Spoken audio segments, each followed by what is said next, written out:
Hi പ്രിയമുള്ള സുഹൃത്തുക്കളെ, ഇവിടെ പല ആൾക്കാരും പലതിനെയും വിമർശിക്കാറുണ്ട്. അതൊന്നും ഒരു കുഴപ്പമില്ല. പക്ഷേ ഇസ്ലാം മതത്തെ വിമർശിക്കുന്നത് ഒരുപാട് ആൾക്കാർ വിമർശിക്കുന്നുണ്ട്. പക്ഷേ വിമർശിക്കാൻ അത് 100% ക്വാളിഫൈഡുമാണ്. പക്ഷേ ക്രിസ്ത്യാനികൾ എങ്ങാനും ഇസ്ലാമിസ്റ്റുകളെ കുറിച്ച് എന്തെങ്കിലും പറഞ്ഞാൽ താരതമ്യേന പൊട്ടുന്ന കുരുക്കൾ കുറച്ച് കൂടുതലായിരിക്കും.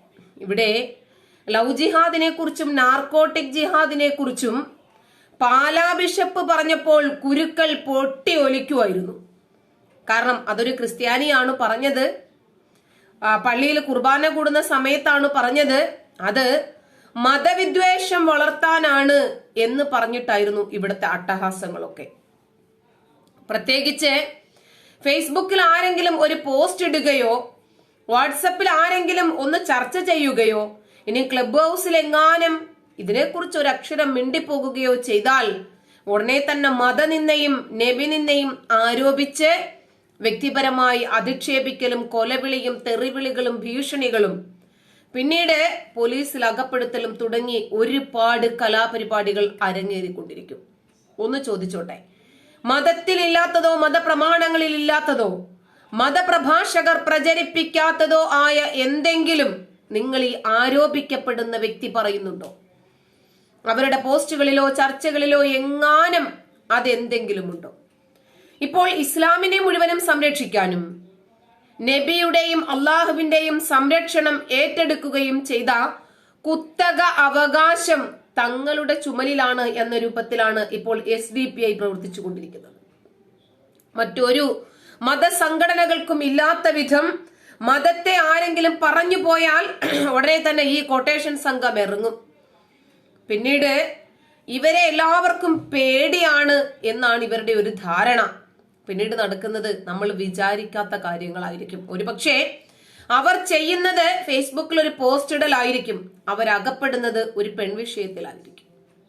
ഇതാണ് ഇവിടുത്തെ കലാപരിപാടികൾ. അതിൽ ഇപ്പൊ നബിനിന്ദയും മതനിന്ദയും ഒരാളുടെ പേരിൽ ആരോപിക്കാൻ പറ്റില്ലെങ്കിൽ, അവരുടെ പേരിൽ നിയമങ്ങളും വകുപ്പുകളും ചുമത്താൻ പറ്റില്ലെങ്കിൽ മറ്റേതെങ്കിലും കുരുട്ടുബുദ്ധിയിലൂടെയായിരിക്കും ഇവിടെ അകപ്പെടുത്തുക. ഇപ്പോഴിവിടെ ഇതാ ഒരു യുവാവ് മതനിന്ദ നടത്തി എന്നാരോപിച്ച് അദ്ദേഹത്തിനെതിരെ ഒരു പരാതിയുമായിട്ട് പോയിരിക്കുകയാണ് SDPI പ്രവർത്തകർ. കാരണം കേരളത്തിലെ മതസൗഹാർദ്ദത്തിന്റെ യൂണിറ്റ് അവരാണ്. മതസൗഹാർദ്ദ കമ്മിറ്റിയുടെ ചെയർമാൻ SDPIയുടെ ചെയർമാനാണ്. അതുകൊണ്ട് ഇവിടെ മതസൗഹാർദ്ദം നടക്കണം, വർഗീയത അവസാനിപ്പിക്കണം, ഭക്ഷണത്തിന്റെ മേലുള്ള മതം അവസാനിപ്പിക്കണം എന്നൊക്കെ പറഞ്ഞ് മുന്നോട്ട് വരുന്നത് ഹലാൽ വിപ്ലവകാരികളാണ്, ഹലാൽ കലാപകാരികളാണ് എന്നുള്ളതാണ് ശ്രദ്ധേയമായ വസ്തുത. നമുക്ക് ആ വാർത്തയൊന്ന് കാണാം. ഫേസ്ബുക്കിൽ പ്രവാചക നിന്ന പോപ്പുലർ ഫ്രണ്ട് പരാതിയിൽ പോലീസ് കേസെടുത്തു. ഫേസ്ബുക്കിൽ പ്രവാചക നിന്ന പോപ്പുലർ ഫ്രണ്ട് പരാതിയിൽ പോലീസ് കേസെടുത്തു. ഇതാണ് ആ വ്യക്തി. പ്രതിയായ RSS പ്രവർത്തകൻ ഒളിവിലെന്ന് പോലീസ്. തേജസ് റിപ്പോർട്ട് ചെയ്തതാണ് 16/12/2021. കൽപ്പറ്റ.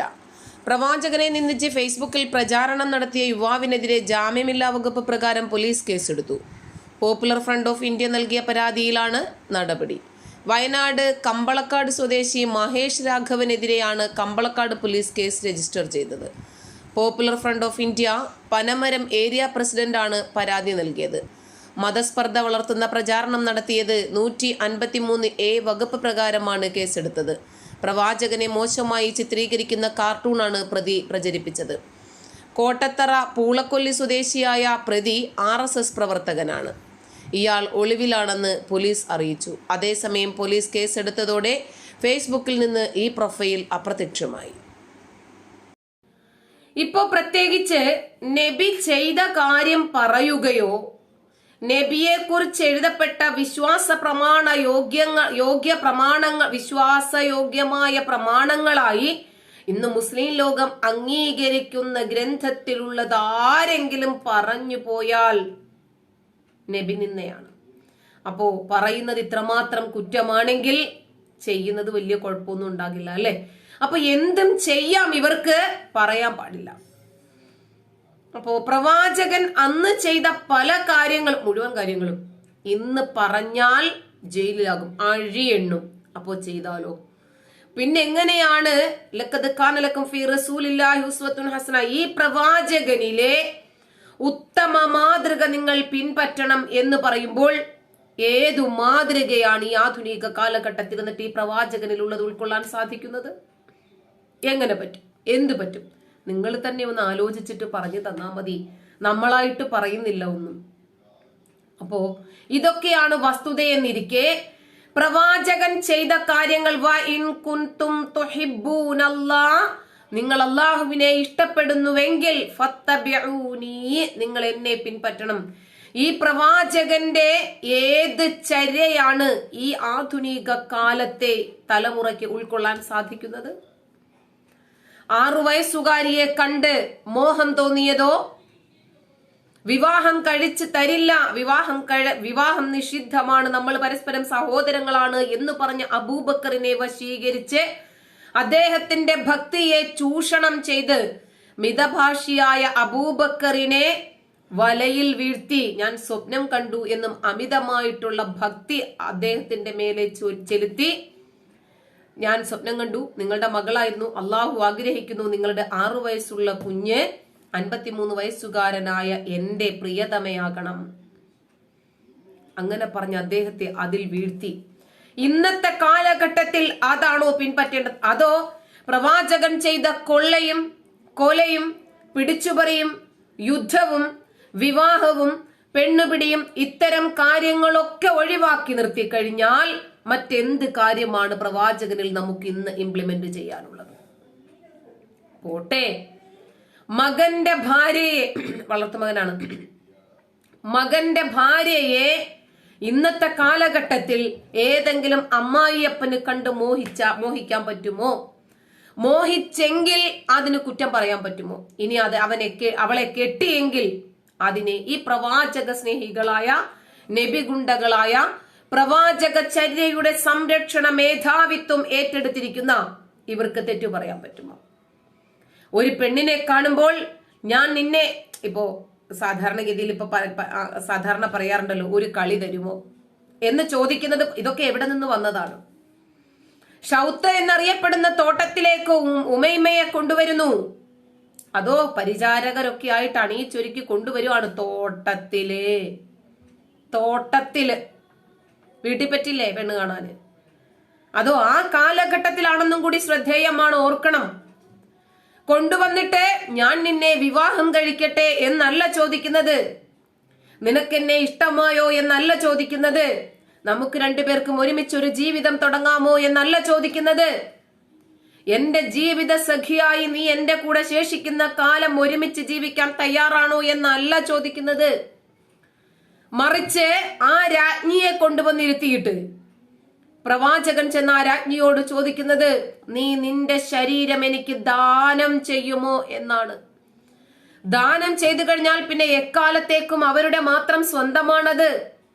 അപ്പൊ ദാനം കിട്ടിക്കഴിഞ്ഞാൽ പിന്നീട് അവർക്ക് വേറെ എങ്ങും പോകാൻ പറ്റില്ല.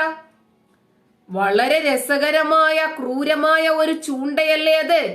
ആ ചൂണ്ടയ്ക്കകത്ത് കുടുങ്ങിക്കഴിഞ്ഞാൽ എക്കാലവും നമ്മുടേത് തന്നെ, അതവിടെ കിടന്നോളും. അതാണോ ഇക്കാലഘട്ടത്തിൽ പിൻപറ്റാൻ പറ്റുന്നത്? അതോ വളർത്തുമകന്റെ ഭാര്യയുടെ ശരീരം കണ്ടപ്പോൾ, കാറ്റടിച്ചപ്പോൾ തുണി മാറി, അത് കണ്ട് മോഹിച്ചപ്പോൾ വളർത്തുമകൻ വന്നിട്ട് പിതാവിനോട് ചോദിക്കുന്നു, പിതാവേ ഞാൻ അവളെ ഒഴിവാക്കിയേക്കട്ടെ, കാരണം പിതാവിന്റെ കണ്ണൊരു പെണ്ണിൽ വീണാൽ പിന്നീട് അവളെ വിവാഹമോചനം ചെയ്യലാണ് ഭർത്താവിന് അഭികാമ്യം എന്നാണ് അള്ളാഹു പഠിപ്പിച്ചിരിക്കുന്നത്. അതിന്റെ അടിസ്ഥാനത്തിൽ വന്ന് ചോദിക്കുമ്പോൾ അങ്ങനെയുള്ള ചര്യയാണോ ഈ കാലഘട്ടത്തിൽ പിൻപറ്റേണ്ടത്? അതോ അയൽ രാജ്യത്തുള്ള ആളുകൾ, പുരുഷന്മാരൊക്കെ ജോലിക്ക് പോകുമ്പോൾ അവിടേക്ക് സന്നാഹങ്ങളുമായി സായുധരായി കയറിച്ചെന്ന് അവിടെയുള്ള സ്ത്രീകളെ പിടിച്ചു കെട്ടുകയും ഉള്ള ആണുങ്ങളുടെ തല വെട്ടുകയും ചെയ്തിട്ട് അവരെ ലൈംഗിക അടിമകളാക്കി പ്രഖ്യാപിച്ച് കൊണ്ടുവന്ന് പെണ്ണുങ്ങളെ യുദ്ധത്തിൽ പങ്കെടുത്ത ആളുകൾക്ക് വീതിച്ചു നൽകുന്നു. നമ്മൾ ചാമ്പയ്ക്കയും പേരക്കയും ലൗലോലിക്കയും നെല്ലിക്കയും വീതിച്ചു നൽകുന്നത് പോലെ സ്ത്രീകളെ വീതിച്ചു നൽകുന്നു. ഇത് നമ്മൾ കണ്ടു, താലിബാനിലും നമ്മൾ കണ്ടു, ലേലം വിളിക്കുന്നതും കണ്ടു. 18 വയസ്സ്, 17 വയസ്സ്, 16 വയസ്സ്, ഇത്ര ദിർഹം, ഇത്ര ദിനാർ, നമ്മൾ അതും കണ്ടു. എന്ത് ചങ്കുപിടയുന്ന വേദനയായിരിക്കുമോ. ഞാനൊരു പെണ്ണാ, എന്നെ ആരായിരിക്കും വാങ്ങിക്കൊണ്ടു പോകുന്നത്? അവരെന്നെ എങ്ങനെയായിരിക്കും ഉപയോഗിക്കുന്നത്? അടിമകളെ മനുഷ്യനായി പോലും കാണാത്ത അള്ളാഹുവിന്റെ അടിമകൾ എങ്ങനെയാണ് ഒരു സ്ത്രീയോട് മനുഷ്യത്വം പ്രവർത്തിക്കുമെന്ന് നമുക്കറിയാൻ കഴിയുന്നത്? നിറ കണ്ണുകളോടെയും ചങ്കടിപ്പോടുകൂടിയുമല്ലാതെ ആ ലേലം കാണാൻ കഴിയില്ല. ആകെ മൂടി കയ്യും കാലും കെട്ടിയ രൂപത്തിൽ സ്ത്രീകളെ കൊണ്ടുവന്നിരുത്തിയിട്ട് ആ പെണ്ണിന്റെ ഗുണഗണങ്ങൾ പറഞ്ഞു ലേലം ഉറപ്പിക്കുവാണ്. ഓരോരുത്തരും വരുന്നു, ഇത്ര രൂപ പറയുന്നു, വില പേശി പോകുന്നു. അതിനുമുണ്ട് മനുഷ്യന്റേതായിട്ടുള്ളൊരു മനസ്സ് എന്ന് കാണാതെ പോയ രക്ഷിതാവിനെ ഒഴിവാക്കിയതാണോ ഞാൻ ചെയ്ത തെറ്റ്? ഒരു മനുഷ്യനായി പോലും കാണാതെ എനിക്കും നിനക്കും ഒരേ അവകാശമാണെന്നും എന്റെയും നിന്റെയും വികാരങ്ങൾ ഒന്നു തന്നെയാണെന്നും മനസ്സിലാക്കാത്ത ഈ സൃഷ്ടാവിനെ പിന്നെ എന്ത് ചെയ്യണമായിരുന്നു? അടിമ ഉടമ സമ്പ്രദായം അവസാനിപ്പിക്കാൻ പോലും കാരുണ്യവാനായ ആലിമുൽ ഗൈബായ അദൃശ്യജ്ഞാനിയായ ഈ അള്ളാഹുവിന് സാധിച്ചിട്ടില്ലെങ്കിൽ മനുഷ്യനിടയിൽ അടിമയെന്നും ഉടമയെന്നും വേർതിരിവുണ്ടാക്കിയ ഈ കാട്ടാളനെ എന്ത് വിളിക്കണമായിരുന്നു? കണ്ടില്ലേ, അടിമകളോട് ചെയ്യുന്ന ഉടമകളുടെ കിരാതമായ രീതികൾ നമ്മൾ കണ്ടതല്ലേ? ഈ മൂക്കിന്റെ ഈ ഭാഗത്താണ് തുളച്ച് ചങ്ങലയിട്ടിരിക്കുന്നത്. മനുഷ്യനല്ലേ? എന്റെയും നിന്റെയും വേദനകൾ ഒരുപോലെ തന്നെയല്ലേ? എന്തുകൊണ്ടാണ് അത് ഈ സൃഷ്ടാവിനറിയാതെ പോയത്?